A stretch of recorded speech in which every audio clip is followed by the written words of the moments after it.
Hey kids, you're about to listen to a comedy podcast. That means that none of this is medical advice. If you need medical advice or medical care, please contact your doctor. Welcome to the Jock Doc podcast featuring Dr. London Smith. The podcast that passes the reverse Bechdel test every single time. Yes. Introducing your host, Dr. London Smith. Hello, and welcome to the Jock Doc podcast, where we discuss fitness and health, and how to incorporate our modern understanding of science and medicine into our daily lives, but without it being so boring. I'm your host, drlondonsmith.com. I'd like to begin by apologizing to our listeners. We've received some feedback about the excessive amount of technical medical terms that I've been using, such as hypersegmented neutrophils and dispenser's gifts. So I'll try to temper my terminology to a simpler one in the future. Here to help with that is our producer, Cameron. Dr. London, I have a secret. Do you want to know? Or, no, you should guess. Guess. Okay. So the last time you had a secret, it was arson. Sure. That's not this time. If you're making the same guess, it's not this time. Okay. And you have had a hobby lately of the elements. You're into elemental stuff. So you went through the fire, and I'm assuming you flooded my house again. It's water. Yeah, but that wouldn't be a secret. I would tell you that I would call you and say, "Hey, I'm flooding your house." Yeah, and it'd be the next TikTok trend. Yeah. So keep going. Guess. Okay. Fire, water, earth.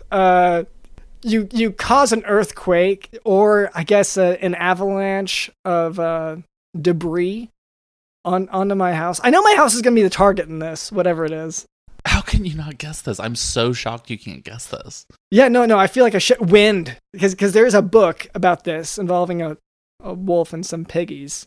Did you read that book again recently? I know you were on a rereading spree for your scholastics. I'm halfway through, so don't spoil anything. I'm going to finish it today. I'm going to finish it. But no, nothing to do with wind, none of that. Okay, well that's most of the elements I know. Surprised, I guess. So I guess is that what you're gonna give me now? A surprise? Wait, you think the elements are earth, wind, fire, and surprise? Water, also, yes. Water and also, and then the fifth one is surprise. Yeah, the element of surprise. Yeah. Yeah. You'll be surprised by this, I guess I would say, but that's not the intention. Well, it's the intention that I'm revealing a surprise to you, a secret to you, but it's... So I feel like I guessed it then. In maybe an umbrella sense, but you didn't guess... Okay. Do you... Just should I just say it? Yeah, I just say it. Yeah. I ran over your dad with a four-wheeler. I am surprised. Yeah. Just a four-wheeler? Just a four-wheeler. He's fine. I mean, he's in the hospital, but he's fine. Yeah, no, he's alive. Like, it's not his first time, obviously. Yeah. But was it a fairly big? How much did you pay up for the four-wheeler? I know you're talking about getting an upgrade. Yeah. So I went on Facebook Marketplace and I found a guy who was having an affair on his wife, and I was able to blackmail him into giving me the four-wheeler. So free. Yeah. Which, by the way, this is also how you do your grocery shopping. This is how you do most of your shopping. Is Facebook Marketplace is so good. It's great. Yeah. And you usually do ruin a marriage in the process of getting your groceries. Or I didn't ruin the marriage. They ruined the marriage by cheating. In this case, I am just using this opportunity to, get groceries, get a four-wheeler, my car, blankets, whatever. Jet ski. You don't live near a lake, but now you have a jet ski sitting on the curb. Yes. So I can't find it. I don't remember where I put it. Okay. So... But anyway, your dad does want you to visit him at the hospital. You should probably do that. But surprise, that's my secret. Yeah, that's it. Wow. Working your way through every element.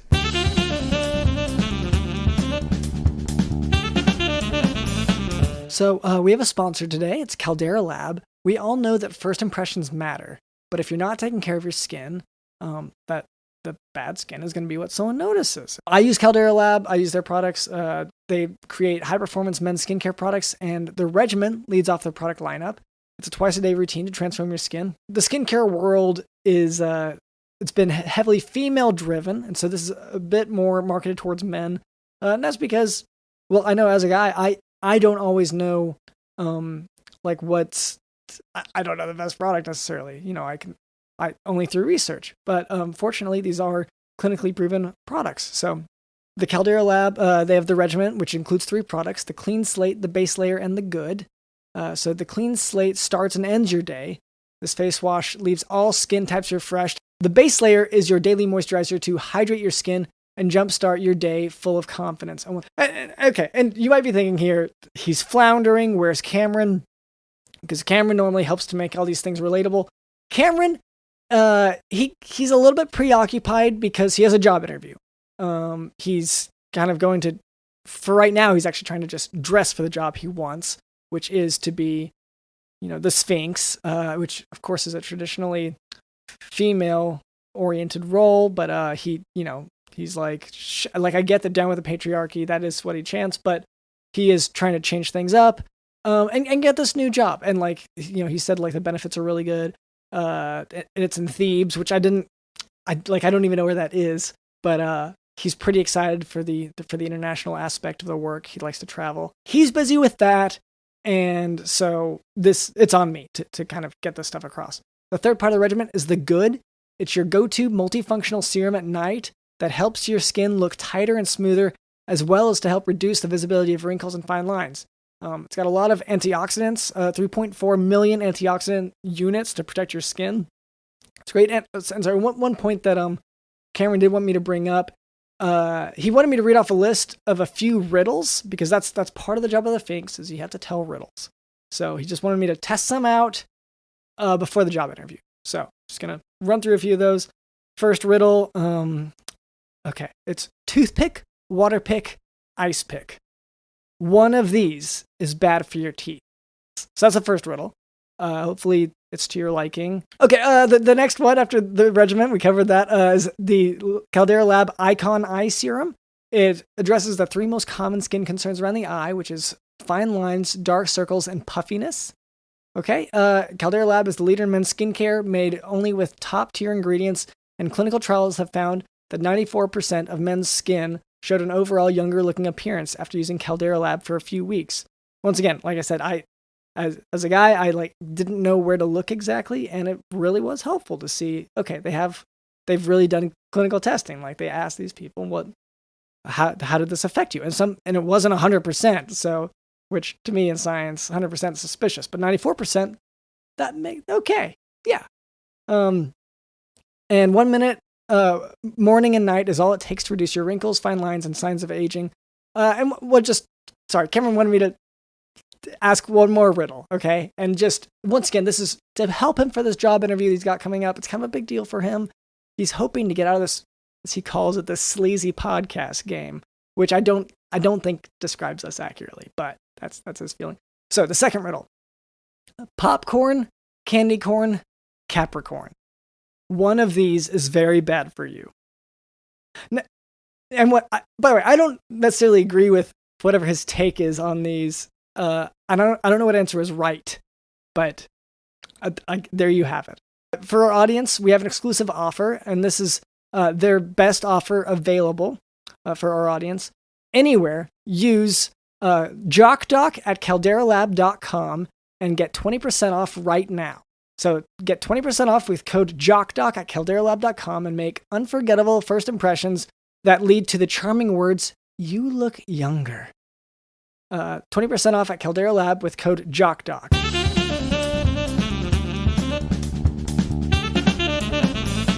So that's our sponsor today. Also with us is Did You Know in the House?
Cameron tells me that we can expect a special guest. I did not tell you that. We have a guest, but to say it's a special guest, I don't know.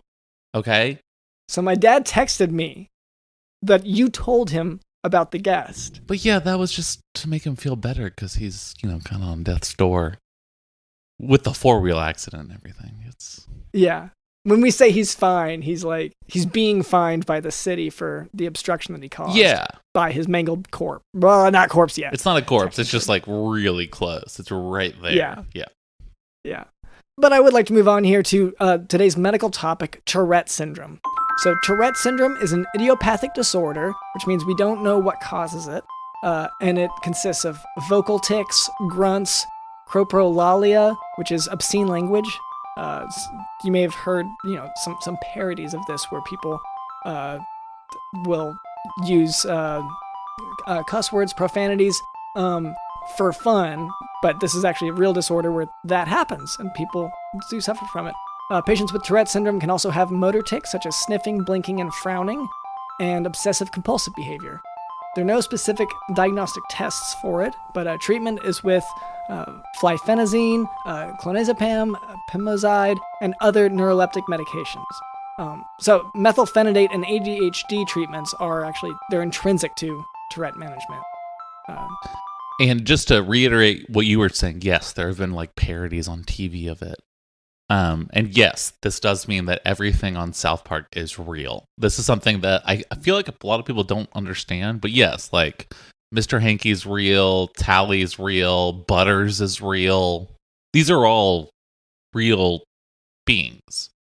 The show is a cartoon, people are drawing it, but it's all based on real stuff. Yeah. I guess we should. Yeah, because there was in my mind the episode in which Cartman does. Of course, Cartman is faking Tourette syndrome, and he really did that, and he did get in trouble for that. He got grounded by his mom. And we should also go ahead and mention there, Towel, once again, very real, very technologically advanced towel that happens in real life, and we live in this age of sort of high-tech stuff that we dismiss casually, but it's just important to bear in mind the origins and how these things will undoubtedly interact in our personal and daily relationships.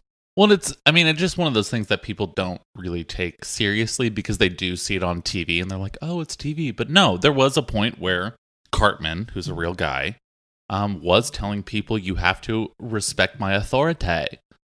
And that, unfortunately, that was a really long time ago. He definitely stopped doing that within a year or two of the show starting because he was just getting too famous for it and people were bothering him on the street about it and stuff. But yes, that happened. Yes. Just like Tourette's is real, Cartman saying, respect my authority is real. It's the same thing. And I guess, if we want to just throw out another one of these examples, there was also a time when Cartman in real life tricked a guy into shooting his own parents, and then later fed that same person the chopped up bodies in the form of a chili, contest-winning chili soup.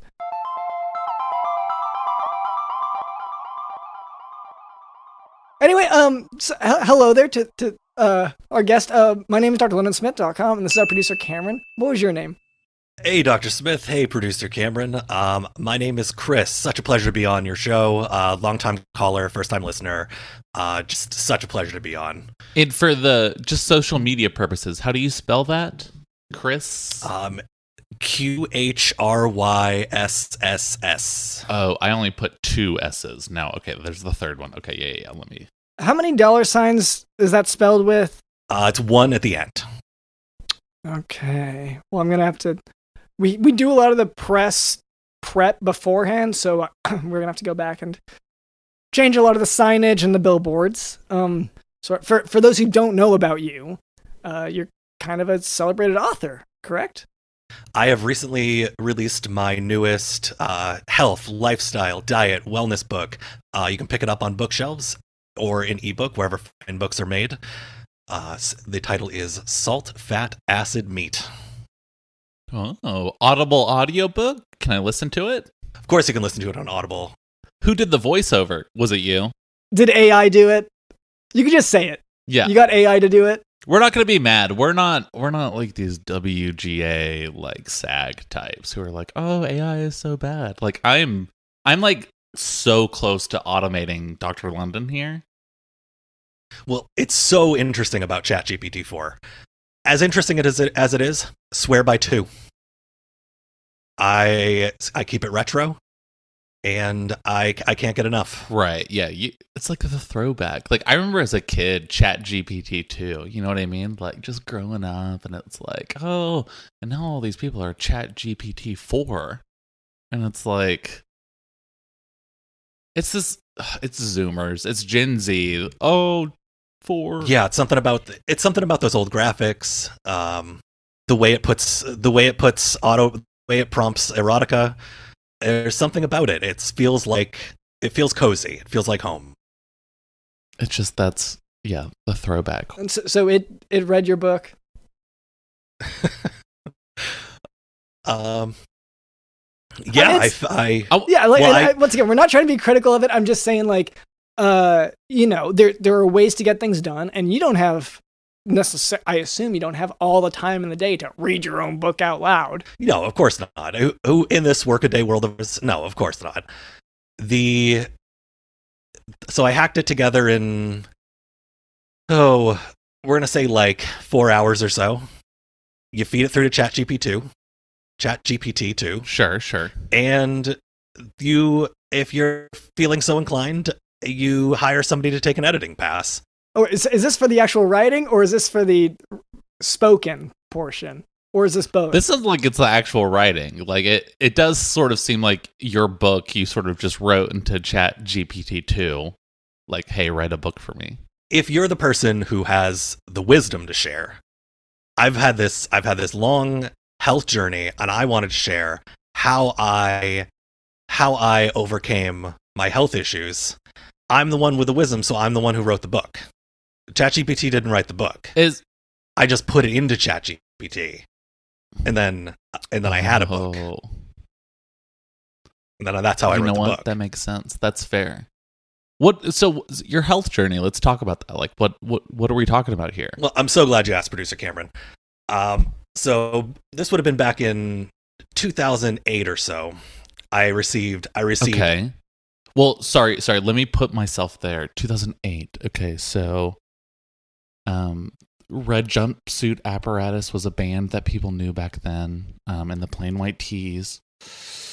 Okay, 2008. Is that when The Dark Knight came out? Yeah, it was that year. Okay. Dark Knight. You're there. Okay. The year was 2008 when I received. I'm sorry, I have another. Oh, please. Also to add, we've got the beat that ain't '08. I believe is a lyric from that time period from the Black Eyed Peas. That's where my mind goes. I don't want to get into this too deep, but that song technically came out in 2009. You're talking about Boom Boom Pow, and that came out a year after, but for some reason they referenced 2008 in the song. I don't know why either. Well, maybe it's because by the time you listen to it, it wouldn't have been '08 anymore. Yes, so that's why it's like 2000 late Yeah. Okay, so I think we got it. And that's Will.i.am, Fergie, Apple D App, and the other guy. There's another the late guy. aughts. Yeah. The super bands of the late aughts were playing. We were marching to see Heath Ledger's breakout performance in The Dark Knight, and that's when I received the most devastating diagnosis of my entire life. I was diagnosed with a crippling case of stanky leg. Oh, wow. That was going around a lot back then. It was like swine flu and stanky leg. I thought I had it a few times, but everyone let me know that I did not have it. Like they were so emphatic that no, that's not it. That's definitely not it. But when I thought I was exhibiting the symptoms, but you had it. I had it, and I couldn't sleep. I couldn't eat. I couldn't live. I was heading for a breakdown, Dr. Smith. I said to myself, what's gonna get me out of this? At the time, I was living across the street from this really wonderful steak restaurant. And that's when it hit me. I'm gonna eat a lot of meat. The protein the vitamins, the Nutriminos, all counteracted my horrible condition. And my book, that's what my book's all about. It's all about my journey. Like, what are the symptoms of stanky leg? Like, what can people look out for? Our listeners, can they look out for? It's a condition that presents itself in a lot of diverse ways. There's seepages. In my case, it was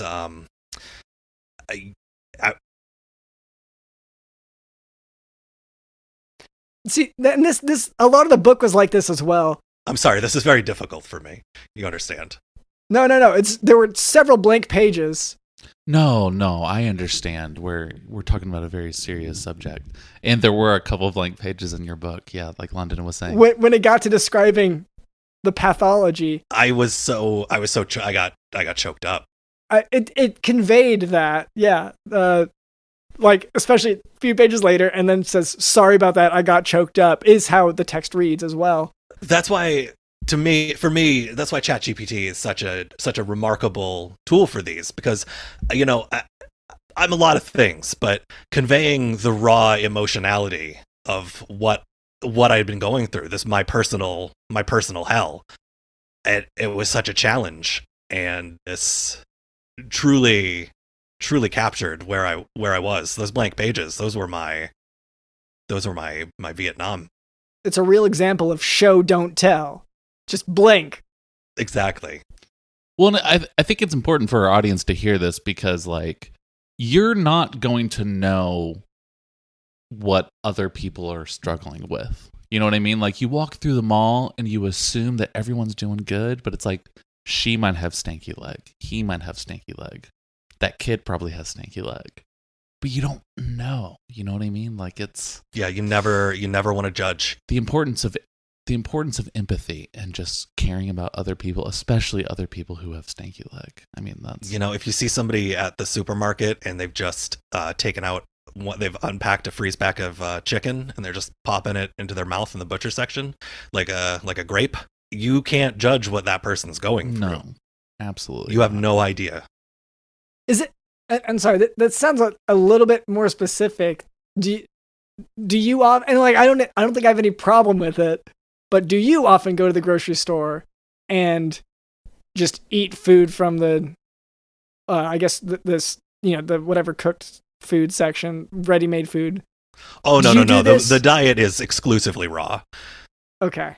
But you have to make sure it's good. Okay. Yeah. I see. So it's like trying one grape out of the bunch at the store. But for you, it's you slice off a flank of beef or something. Yeah. What is the diet exactly? It's just any raw meat, or are there more specifics to it? Pretty much exclusively raw meat. Science has proven that there's something about the cooking process that destroys everything you need to fortify your X zone.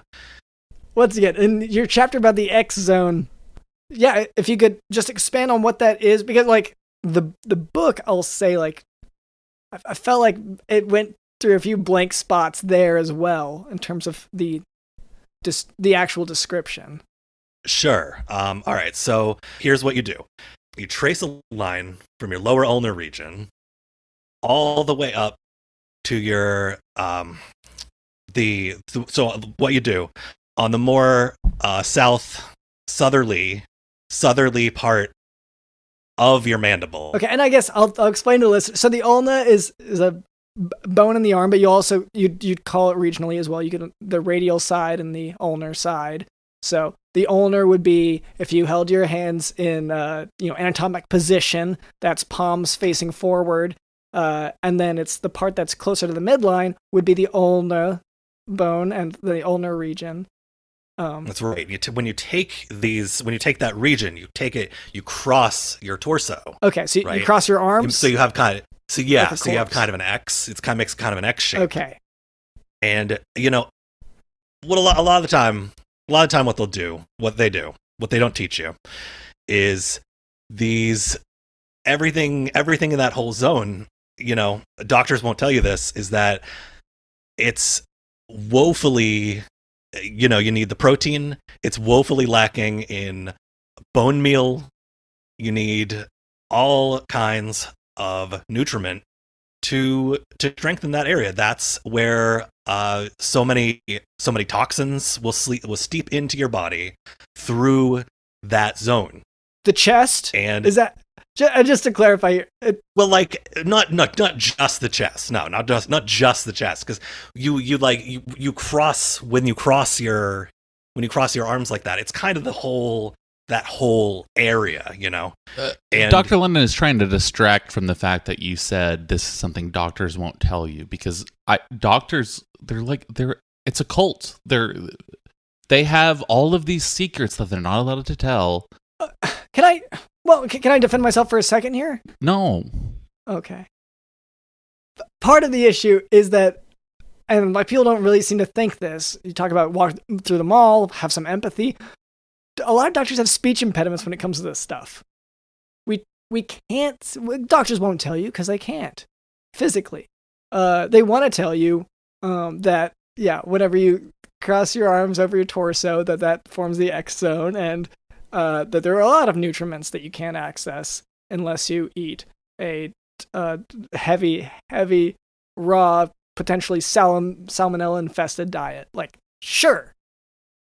But we can't say that. Yeah. And when you asked just a moment ago, can I defend myself? What did I say? I can't remember. What did I say? And yet, that's what you've done for the last 30 seconds. That's very interesting. Well, Producer Cameron, something I'm really intrigued by is when you say that you can't, where does that speech impediment come from for doctors? This is a question to me? I mean, the reality is I don't know anything about the doctor world because they are so cagey about details. Because it's secrets. It's all secrets with them. Well, let's not call them let's not. That's kind of digging in too much. I have gone to 10 different doctors this year, Dr. London, and asking the same question, the same medical question. That should be easy. Where are my keys? I cannot find my keys. Where are they? And every single doctor says the same thing. Oh. And that's you guys withholding information because it's like a power trip to you guys. It's gaslighting. Because see, this is exactly the kind of thing that I refer to when I'm talking about toxins. This is what you have to fortify your X zone against. Yeah, I've tried. Now I'm gonna try to break down a few of the doctor walls that I put up normally. Okay, I'd say that if you attached your keys to your X zone, like got a lanyard, put your keys on the lanyard, it'd be easier to keep track of your keys. If they were your keys. But I would say I don't think that the keys you're talking about belong to you. I think that's someone else's car, usually. And the X zone is the penis, right? We're dancing around it, but we can... It does include that, yes. Okay. It's part of it. Okay. Now I've got a better picture. It's just a larger... Yeah, goes lower down, but it's still the chest, too, correct? Yeah. It includes the chest, yes. Yeah. So a long lanyard, whatever, you know? I mean, that's fair. I get what you're saying. It's my fault that I can't find my keys, but also why is this the first time I'm hearing this? Why is every other doctor just... Well, it's because normally, it is a stolen car. It's secrets and lies. And it's a stolen car, yeah. You're a first-time guest, but just so you know, I hate Dr. London. He is my mortal enemy. I am trying to essentially... destroy the medical industry from the inside. And Cameron has recording equipment, so that's why he's here. Okay, so this is like a sting operation. No, it's just a recording studio. Yeah, I mean a blackmail operation for sure. I have a lot of dirt on Dr. London that he doesn't want out there. And to be clear, Dr. Smith, this is not a voluntary recording situation.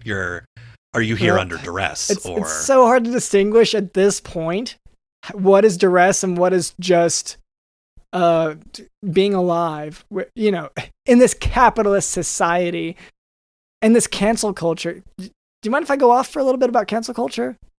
Yeah, go off on cancel culture, please. Yeah. Please, this is a huge part of my book. That's what we've talked about this a lot. Our podcast is both a medical podcast and also a cancel culture, just like truth podcast. Sort of like Joe Rogan, but even like more truthful. You know what I mean? Yeah, absolutely. That's why my book is like 20% raw meat, and then the rest is just polemics against liberals. Yeah. Which, like, I couldn't put it down. I should say that now. Like, I loved the book once it got past the medical stuff and just started going off on because so many of these, they keep trying to cancel these celebrities.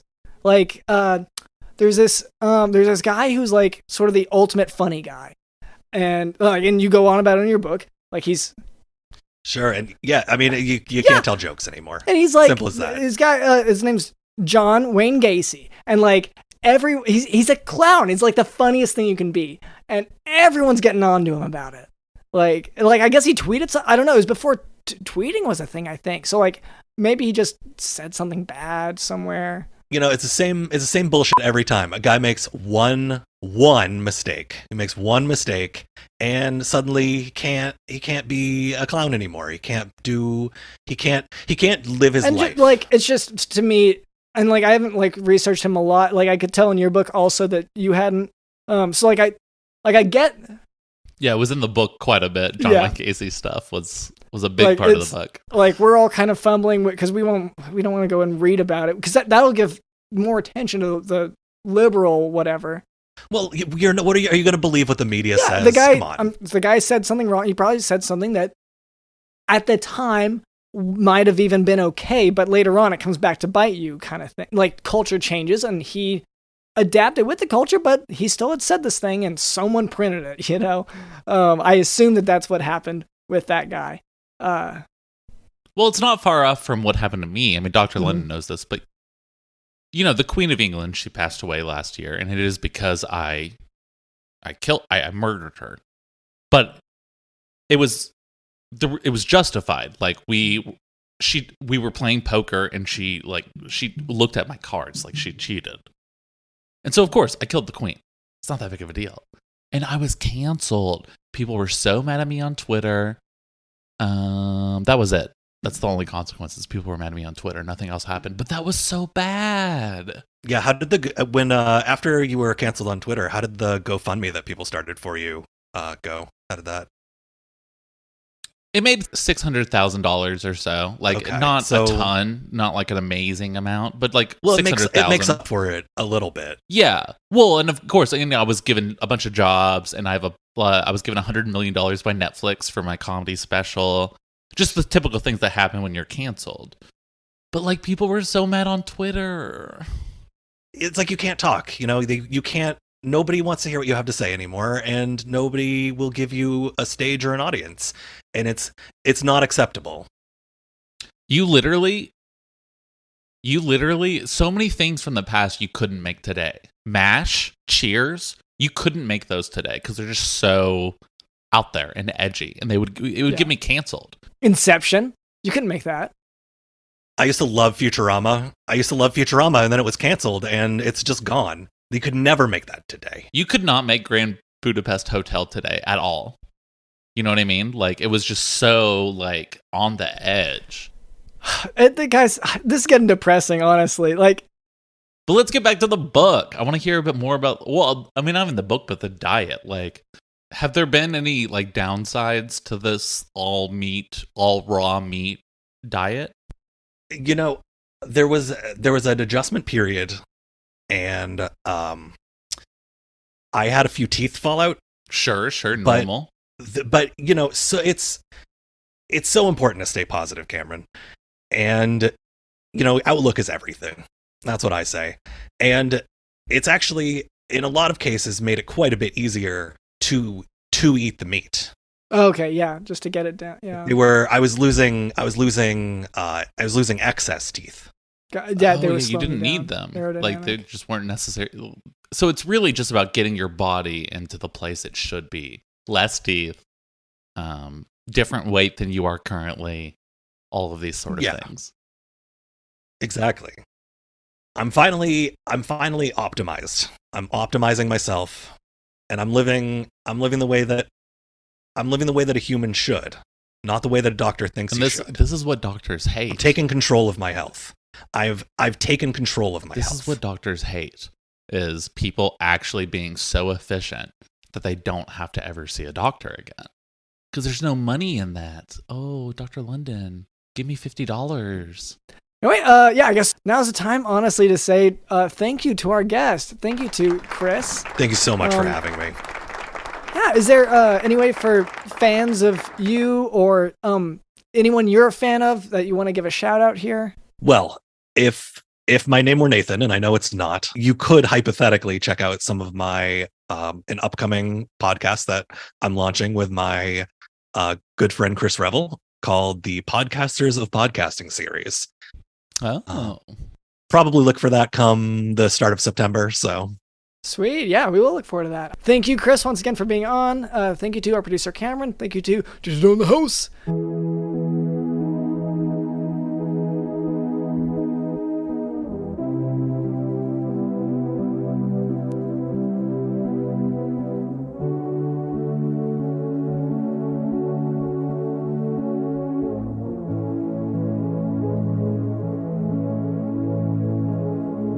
You know, they keep trying to cancel these celebrities. Like, there's this guy who's like sort of the ultimate funny guy, and he's like, this guy, his name's John Wayne Gacy, and like he's a clown. It's like the funniest thing you can be, and everyone's getting on to him about it. Like I guess he tweeted I don't know. It was before tweeting was a thing, I think. So like maybe he just said something bad somewhere. you know, it's the same bullshit every time. A guy makes one mistake. He makes one mistake, and suddenly he can't be a clown anymore. He can't live his life.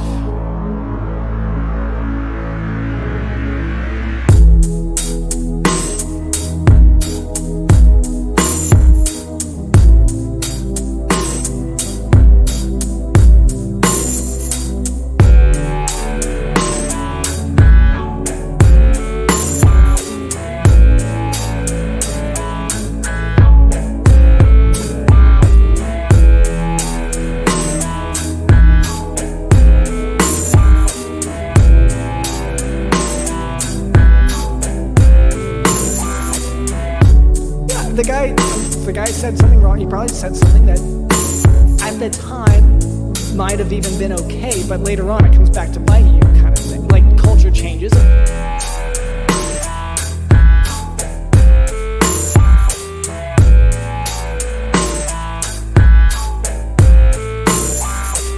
You know, it's the same bullshit every time. A guy makes one mistake, and suddenly he can't be a clown anymore. He can't live his life.